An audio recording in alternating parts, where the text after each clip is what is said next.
It's time for the morning rush, and we start with Kristen Curry. Good morning. We'll begin with the next big weather maker. We do have a cold front moving in later on tonight, but it's not going to do anything in the way of rain or snow. Some high cloud cover out there today. Tomorrow, we'll be looking to the south for a few of these spotty showers. We will let you know of any updates as this front comes in, and do expect some cooler temperatures as we get into tomorrow afternoon as well. Sarah? In just days, workers in some New Mexico cities will soon see a pay raise as minimum wage in those areas is going up. There are several cities and counties already above that statewide imposed $7.50 minimum wage mark.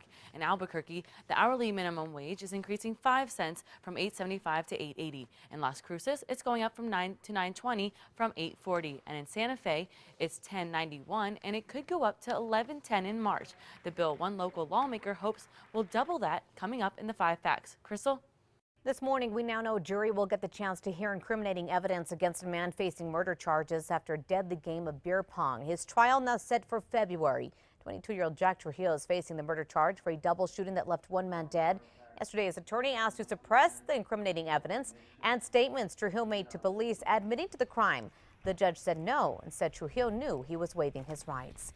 This morning, you may see the state's latest ads aimed at curbing drunk driving. The ads show what people go through when they're busted for DWI. The governor says officers will be looking for drunk drivers over the holiday weekend and conducting sobriety checkpoints through the month of January. New this morning, family and friends are mourning the loss of 3 people, including a young boy who died in a small plane crash in the mountains of eastern Tennessee. The National Guard found the plane tucked in the mountains late yesterday afternoon. The plane was en route to the Gatlinburg airport when it disappeared. Today, the victims will be recovered from that crash site.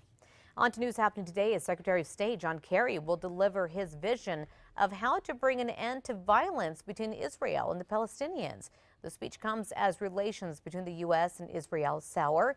Last week, the U.S. abstained from voting on the UN resolution condemning Israeli settlements in the West Bank and East Jerusalem. Kristen?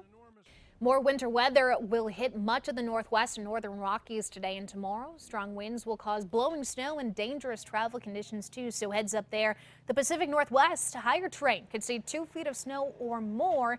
And over in New England, a winter storm will bring tricky weather today into tomorrow. So things are happening elsewhere, just not here in New Mexico. We are pretty quiet here in the Duke City today. Metro threat index is low, only at a 2 because of those chilly morning temperatures. I do expect this to climb though heading into the weekend, tracking 2 more storm systems looking to impact us here in the land of enchantment getting into the holiday weekend. We'll have more updates on that a little later. Crystal?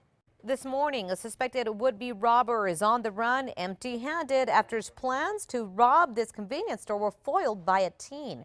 Earlier this week in New Jersey, that man walked into the store demanding cash. The teen clerk says the man then opened up a plastic bag with a gun inside. The clerk acted like he was going to open the register, then quickly snatched the gun and the bag right away from that would-be robber. He then ran off without any money.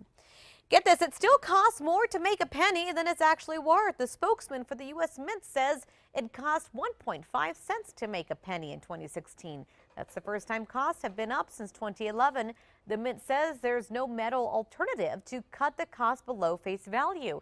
Same thing for the nickel, which cost 8 cents to produce. However, dimes cost just under 4 cents to produce a piece there, so maybe we're making up a little bit there.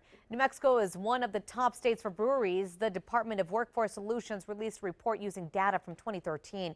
It shows New Mexico ranked 12th in breweries per capita, and it shows breweries produce nearly 60,000 barrels annually. The Brewers Association keeps a list of possible new breweries by state. Get this, it reports that at least 15 are in the planning stages for New Mexico. On to what's happening tomorrow. Drivers can learn the basics of racing on a professional and supervised track for free. In light of recent cases of dangerous street racing in the city, Commissioner Art de la Cruz helped put together a partnership with Sandia Speedway for a performance driving school. For more information on the case, head on over to our website, KRQE.com. On to news happening today. The New Mexico Lobo baseball team will unveil their new clubhouse. The R.D. and Joan Dale Hubbard Clubhouse is located just south of the pit. That's right next to the baseball field. The program has gone 116 years without one. It will feature locker rooms, offices, and even a player's lounge. Grand opening set for today at 3 o'clock. Kristen?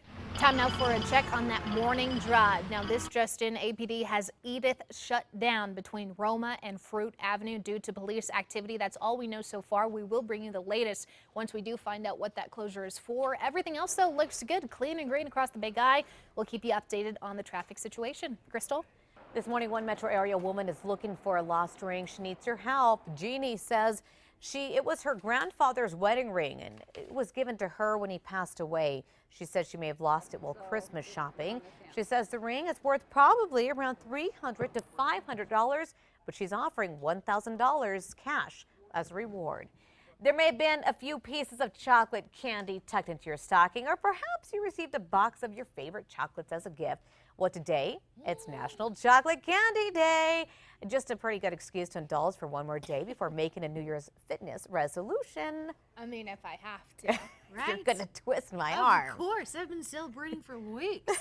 That looks delicious. Just gearing up for this day, right? Yeah, practice makes perfect. Oh, yeah. Okay, time for the fight back. We'll start with number 5. You can't beat this gift from one Albuquerque landlord. He's waiving rent for his tenants to help them out during the holidays. Joe Castillo says January's rent will be on the house. He says it's a late Christmas present, and one of the tenants in particular has been struggling after a death in the family. Well, that renter says the money he'll save on January's rent will go to February's rent so he can stay ahead of his bills. Number 4 now. This morning, a Vietnam veteran is homeless after his trailer in Santa Fe caught fire. It happened after midnight on Christmas morning. That's Fred Vihil's home. He had no home insurance and lost his 2 beloved dogs. His family set up a GoFundMe page to help him out. For details, go to our website, KRQE.com. And number 3, get outside today. It's warm and sunny. Just watch for some strong winds in and around the northern and central mountains. Number 2, come January, minimum wage is going up in 3 New Mexico cities, but some New Mexico lawmakers want an increase statewide. One bill pre-filed by Democrat Patricia Roy Balcaballero is looking to bump the statewide minimum wage up to $15 an hour for 2018. Another bill pre-filed by Senator Bill Souls would like to increase it to $8.45 an hour. We'll let you know what happens.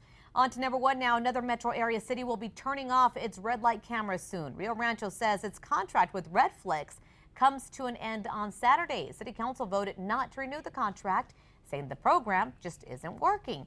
They've also added that millions of dollars in unpaid fines are proving it. However, at least one counselor says the program does have a fighting chance. He plans to meet with the city manager come tomorrow to discuss it all. If you read more on the story, go to our website, KRQE.com. We'll be talking with the Balloon Museum and ABQ 365 coming up next on Fox New Mexico. We'll see you on the other side.